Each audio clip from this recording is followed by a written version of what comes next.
नई शिक्षा नीति बिल्कुल ही 100 के 100% छात्र विरोधी कानून है। हम लोग इसे बर्दाश्त नहीं कर सकते हैं। इसके विरोध में, महंगाई के विरोध में जिस तरह से लगातार हमारे भारतीय इतिहास के साथ छेड़छाड़ हो रहा है, जैसा कि आप लोग देख रहे हैं कि किस तरह से जो नया संसद भवन बना है, जहां राष्ट्रपति, महामहिम राष्ट्रपति से उद्घाटन करवाना चाहिए था, वहां प्रधानमंत्री जी खुद अपने से जाकर उद्घाटन किए। देखिए, जो भी जन विरोधी नीतियाँ जो सरकार की होती हैं, तो उस पर राष्ट्रीय जनता दल और उसकी पूरी विंग लगातार से आवाज़ उठाती रही है। तो इसी संदर्भ में जहाँ तक उठे करने की बात है, तो हमारे नेता हर जुल्म के खिलाफ आवाज़ उठाते हैं। तो चूंकि नेता का निर्देश है, तो ही हम लोग सड़क पर आ रहे हैं। ये है कि गरीबों को, छात्रों को पढ़ने से रोका जा रहा है, आरक्षण पे चोट किया जा रहा है। तो छात्र बिल्कुल उमड़ के आएंगे और हम लोग बिल्कुल राजभवन तक पहुंचेंगे और राजभवन के जरिए महामहिम राष्ट्रपति जी से भी हम लोग निवेदन करेंगे कि इस नई शिक्षा नीति को वापस लिया जाए। नमस्कार, मैं हूं देवांशु, आप देख रहे हैं न्यूज़ फॉरनेस। आगामी 5 जून को छात्र आरजेडी की तरफ से राजभवन मार्च जो है वो निकाला जाएगा। पहली बार महागठबंधन की सरकार बनने के बाद छात्र आरजेडी जो है वो राजभवन मार्च जो है वो निकालने जा रही है। क्यों निकाल रहे हैं आप लोग ये? देखिए, जिस तरह से लगातार केंद्र सरकार के द्वारा तानाशाही रवैया अपनाया जा रहा है, ये बिल्कुल ही बहुत ही निंदनीय है।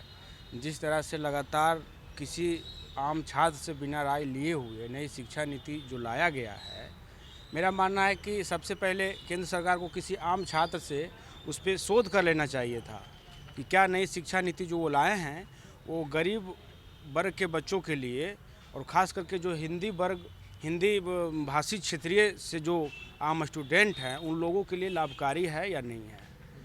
नई शिक्षा नीति बिल्कुल ही 100 के 100% छात्र विरोधी कानून है। हम लोग इसे बर्दाश्त नहीं कर सकते हैं।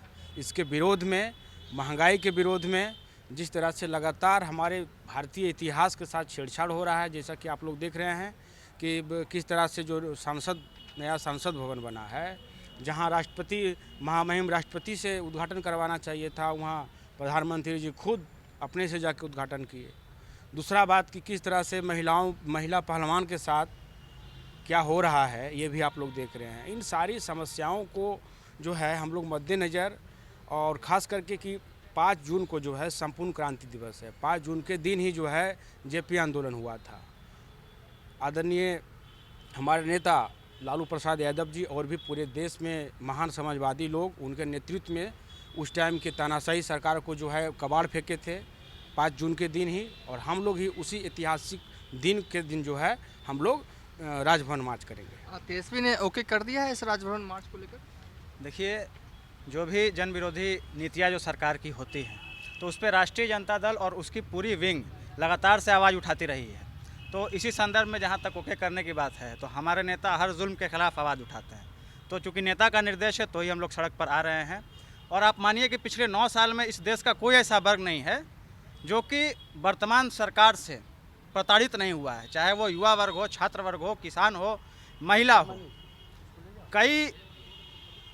कई साल के बाद, चूँकि भाजपा ने अभी अपना अमृतकाल मना रहा है, भारतीय जनता पार्टी अमृतकाल मना रही है, तो अमृतकाल के अवसर पर उनसे 9 सवाल का जवाब इस देश के विपक्ष ने मांगा था। लेकिन हमेशा से ये सरकार सवालों से बचती हुई नज़र आ रही है। आप देखिए कि किस तरीके से नई शिक्षा नीति लाई गई। नई शिक्षा नीति में क्या है कि आप अंतर्राष्ट्रीय विश्वविद्यालय को देश में आमंत्रित कर रहे हैं यहाँ अपना इंस्टीट्यूशन खोलने के लिए, लेकिन क्या आज के समय में इस देश के जो हालात हैं वर्तमान विश्वविद्यालय के, वो उस विश्वविद्यालय के कंपटीशन में खरा उतर पाएंगे क्या? तो देश निश्चित तौर पर इन लोगों ने गर्क ले जाने का काम किया है। और इन्हीं तमाम मुद्दों के साथ हम लोग राजभवन मार्च के लिए तैयार हैं, क्योंकि इसी बिहार की धरती से संपूर्ण क्रांति का नारा निकला था और उस नारे ने पूरे देश में क्रांति लाई थी।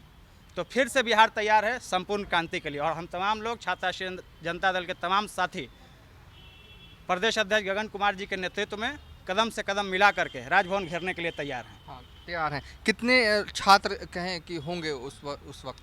देखिए, ये छात्रों की ही आवाज़ है, पूरे बिहार की नहीं, पूरे देश के छात्रों की आवाज़। आप विश्वविद्यालय में अगर विजिट करें, हम निवेदन करेंगे आपके चैनल को भी कि आप एक बार विश्वविद्यालय में घूम करके देखिए। देखिए, निजीकरण और बाजारीकरण इस शिक्षा नीति के अंदर कूट कूट के भरा हुआ है। और स्वावलंबी बनाने की बात। अगर स्वावलंबी बनाया जाएगा और छात्रों पे ही उस पैसे का बोझ डाला जाएगा, आर्थिक बोझ से क्या पढ़ पाएंगे छात्र? तो फिर वो संस्था सरकारी कैसे हो पाई? सारे सरकारी संस्थाओं को तोड़ करके बाजारीकरण किया जाने वाला है, निजीकरण किया जाने वाला है। तो सीधी सीधी बात यह है कि गरीबों को, छात्रों को पढ़ने से रोका जा रहा है, आरक्षण पे चोट किया जा रहा है।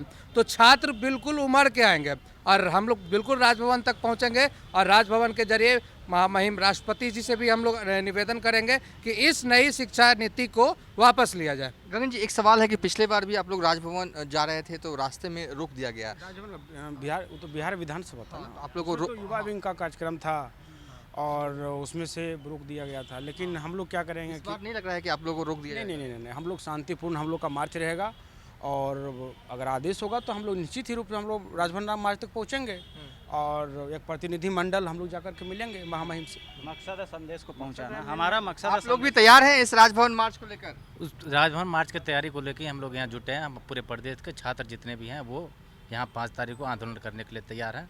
जो भी सरकार की नीति है जो छात्र के खिलाफ है उसके लिए हम लोग आवाज़ उठाते आए हैं और जब तक रहेंगे तब तक उठाते रहेंगे। चलिए, छात्र आरजेडी जो है वो राजभवन मार्च निकालने की तैयारी जो है वो कर रही है और आगामी 5 जून को आरजेडी कार्यालय से होते हुए, इनकम टैक्स चौराहे से होते हुए राजभवन तक जाएगी। फिलहाल अभी तक के लिए इतना ही। आप देखते रहिए न्यूज़ फॉर नेशन।